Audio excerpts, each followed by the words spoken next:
everybody. This is Chase again with ChaseNCredit, coming back again with some more information about business credit.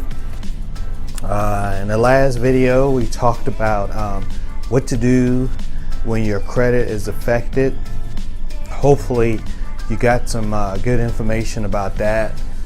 There's so many different variations that could affect your credit, like inquiries, too many credit cards, running up your credit cards. I mean, there's just so many different things. So if you're wondering what so many of the items are, go back and check out some of the videos. So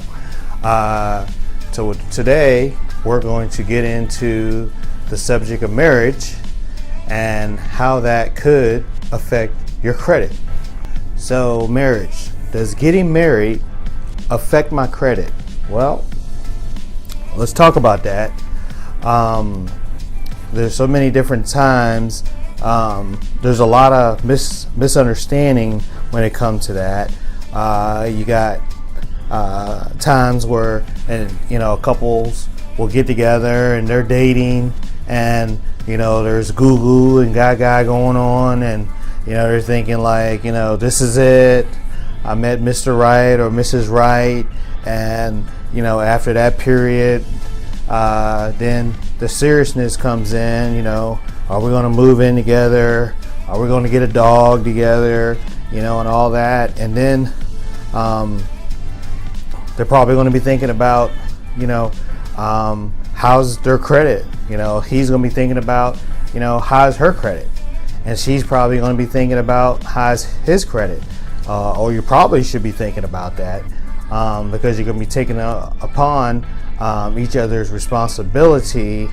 There's some of the things that might have happened in their past, as well as future responsibility.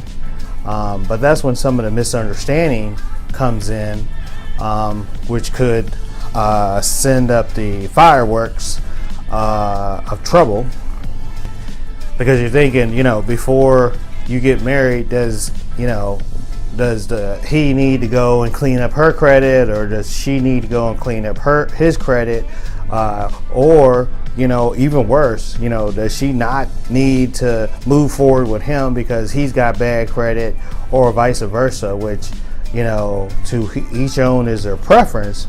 But a lot of people, they have mistakes in the past. Just because they have a bad credit score don't mean that they're a bad person. I mean, everybody had things happen in the past. They could have got up and involved in the credit boom. They could have got up involved in the real estate downfall. I mean, there's all kinds of things. You just don't want to go sneaking behind a person's back if there's a way, and then look up their credit score, or sneak over their shoulder while they're looking up their credit score and credit karma. And then next thing you know, you're out the door. There are certain factors that could have took place, and maybe you want to sit down with that individual and really ask them, hey, what happened in the past, or give that person the opportunity to explain to you what transpired in the past that will make them, that had made them, put them in that situation, right? Nobody's perfect, right? It don't mean that they're stupid. It don't mean that they don't know how to handle money, or they don't know how to handle credit. They might have stepped out and put their credit out for someone. They might have had a business. I mean, it could be a numerous amount of things, but give that other person the opportunity to explain to you what happened in the past, and do they have the plan to clean it up? Are they cleaning it up right now? So, I mean, jumping to the conclusions and running that person off just because they got a bad credit score could be a little premature. But like I said, at least giving that person the opportunity to explain themselves, and then seeing what's their plan on cleaning it up could be a good thing, because you could be selling yourself short by running off, and that person has a plan, and then all of a sudden a year later or less, or whatever, they didn't clean it up, and now they got a higher credit score than you, and they're on the bigger and better things. Think about that. So the idea is, if you look at, everybody needs help, and not everybody was educated at a young age, credit building or how to handle credit, how to build credit is not taught in schools. It's not taught in high schools. It's not taught in college. So unless your parents taught you, right, how to handle credit or how not to mess your credit up, you could be at a disadvantage at a very young age, right? So now you sent out to fend for yourself. So it's just one of those things.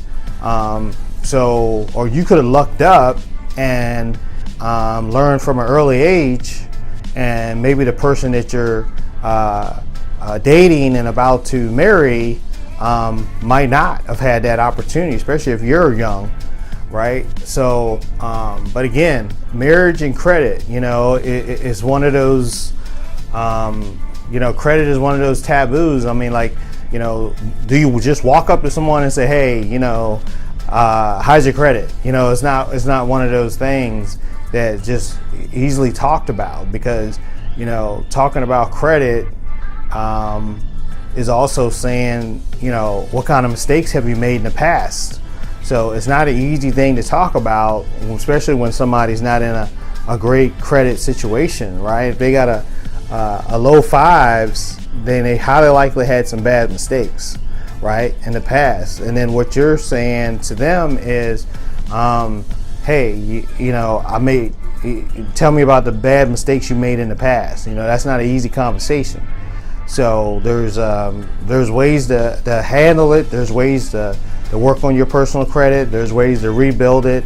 So this is, maybe not so much a business credit video, but as you see, it can lead up to business credit. Maybe y'all are going to get together and one day open up a business together. So you still got to clean up your personal credit, right?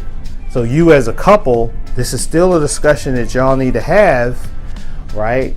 If y'all are talking about walking down the aisle together in holy matrimony, and for better or for worse.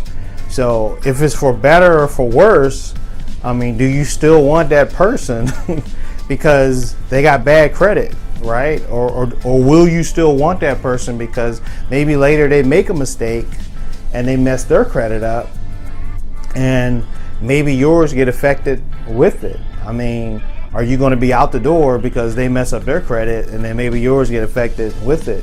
So how far to the worst are you willing to go, for the worst? What does worst really mean to you? Does it really mean until that person messes up your credit?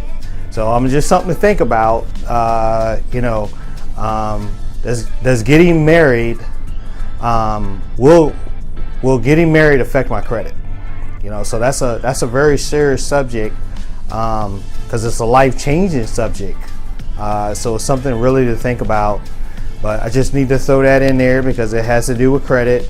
Eventually it's going to have to do with business credit. I mean, think about it. You might be married to someone who wants to stay at a job, but one day you might want to go there and start your business. So you'd like your partner, if your credit is good and their credit is bad, that could affect you, because they might want to check both your credits, because guess what? Y'all are married. Y'all are in a house. Y'all got joint income, and y'all are shared on a bank account. I mean, it's all kinds of variations.